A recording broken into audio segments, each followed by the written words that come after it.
Hello everyone! Another cake decorating vlog na naman ang isi-share ko po sa inyo today. At napakasarap, 101% happiness ang mararamdaman mo kapag ang niregaluhan mo o ang celebrant ay tuwang-tuwa sa cake na ibinigay mo. Kaya't samahan niyo po akong muli. By the way, this is Michael ng Miggy's Cakes and thank you very much po Ma'am Jinky for trusting and supporting our small business. By the way, ang size po ng cake ay 7x4 moist chocolate cake with chocolate ganache and chocolate fillings. Sa tulong ni Wifey, may nagustuhang design si client kaya sinend to ito sa amin and hopefully magustuhan naman ni client yung magiging result o outcome ng gawa namin. Lahat naman ng mga cakes na ginagawa namin ay especially made with love and dedication para sa mga client namin, lalo na kung ipanreregalo nila ito sa kanilang mga mahal sa buhay. Gamit ko po pala ay ang napakasarap na Bakersfield Chocolate Fudge at ang soft icing naman ay ang Bakersfield Whip It. Para sa chocolate ganache naman ay nagmelt ako ng chocolate bar gamit ko ang Dutch chocolate ng Achievers.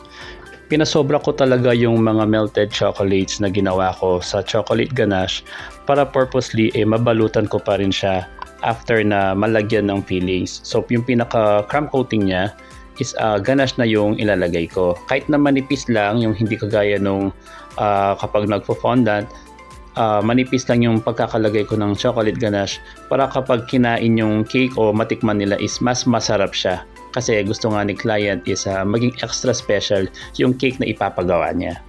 Dati na rin kasi naming naging suki or regular customer si client nung nagtitinda pa ng pre-loved o ukay-ukay si Wifey. Kaya tuwang-tuwa din siya nung makita niyang mag-post si Wifey ng mga cakes o ng mga customized cakes. At yun nga, umorder nga sa amin. Nag-chat siya kay Wifey. So para sa akin, kung hindi man kami nag-succeed sa online selling, siguro maybe this time sa cake naman or cake decorating, mabigyan kami ulit ng chance. Yun na lang din kasi ang iniisip ko since ito nga ang ginagawa namin. And eventually, mag-evolve pa itong business that somehow or someday, malay natin, magkaroon pala tayo ng cake shop or maliit na restaurant. Kagaya ngayon, nagiging vloggerist na rin pala ako nang hindi ko namamalayan.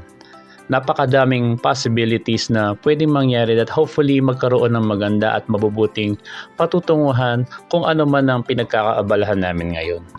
Kung napansin nyo kanina guys, naglagay tayo ng 2 sago straw sa cake para mas maging matibay ito para ma-avoid natin kung ano man ang deformation na pwedeng mangyari. We should expect the unexpected, ika nga, kasi baka hindi natin alam kung ipapadeliver ito o may pag-uutusan lang para pick upin siya para at least kampante tayo na maidadala yung cake na in good condition sa client at lalong-lalo na sa reregaluhan o sa celebrant. Mas naging komportable pala ako guys na gamitin tong aluminum scraper, no, pampalinis at pampakinis ng ating cake. At nag-cut lang ako ng rectangular shape dun sa acetate, may sobra kaming acetate at ginamit ko din siyang pampakinis. And through our experiences guys, mas lalo tayong nagiging creative or madiskarte basta't kung saan tayo nagiging comfortable at nagkakaroon tayo ng mga iba't ibang strategies o technique sa paggawa natin ng mga cakes. Lalo na iba't ibang challenges yung nararanasan natin dahil iba-iba ding mga client ang mga na-encounter natin. Iba-ibang designs at iba-ibang taste ng mga client natin kung kaya't mas lalong na-enhance at na-improve yung ating mga creativity sa paggawa ng cake. Kaya siguro napansin ko rin sa sarili ko na parang ang saya-saya ko at nag-i-enjoy ako sa paggawa ng cake dahil isa sa passion ko ay yung art. Dati din akong nagpipaint at saka nag-i-sketch. Sa painting, gamit ko pagminsan sa oil pastel at sa sketch naman is charcoal pencil naman. Kaya nung ako gumagawa nitong mga toppers or cake toppers at binabrush ko ito ng mga gold dust na alala ko tuloy kapag ako ay nagpipaint. Iba-iba yung mga paint na ginagawa ko din. For example, yung mga waterfalls, yung sunrise, or sunset, ganyan. Pag minsan naman yung mga stallion or mga butterfly. Naalala ko nga may mga painting ako na ginawa nun. Tapos hindi ko alam, yung kapatid ko pina-frame niya, pinangregalo pala niya. Siguro kung hanggang ngayon nag-i-exist pa yon 15 years ago na siguro or 20 years. Ang tanda ko na pala guys. So ayan guys, once na lumamig na yung mga cake toppers, no, chinil ko muna ng mga ilang oras para tumigas yung mga melted chocolates na ginawa ko. So nilalagay ko na sa cake, yung parang ini-insert ko yung mga chocolate na naka-shape na parang mga flames, no? Parang leaves or flames. Ini-insert ko sila isa-isa, tapos naglagay ako ng separate na soft icing sa piping bag.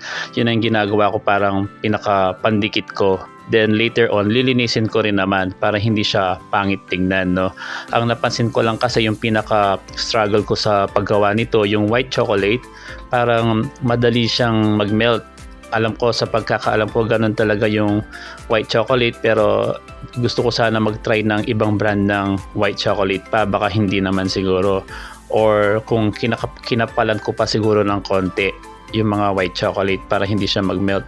Pero eventually, yung during na ginagawa ko siya, yung iba hindi naman. So napansin ko dapat pala makapal lang yung pagkakagawa niya.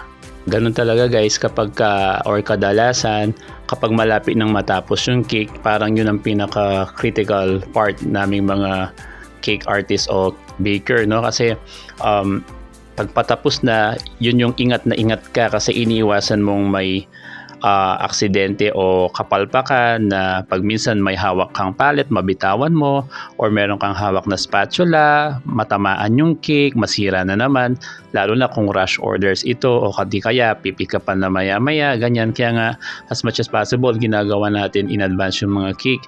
Pero pag minsan hindi natin maiiwasan, lalo na kung mga kakilala natin or kaibigan natin yung may order na hindi natin matatanggihan, no?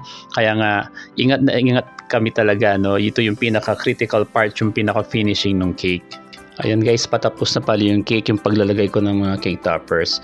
Ang nai-imagine ko pag nakikita ko yung mga cake toppers, para silang mga flames. Kung napapansin nyo yung sa candle, no? Yung apoy ng candle na nagwo-wave, no? Yung lalo yung mga gold accent niya, o yung combination kasi siya ng white at saka chocolate. At habang tumatagal guys, lalong gumaganda itong cake na to kapag tinitignan ko. Very class at napaka-elegant niya. Maraming salamat guys at sinamahan nyo ko. Thank you for watching, and till next video, ingat po kayo.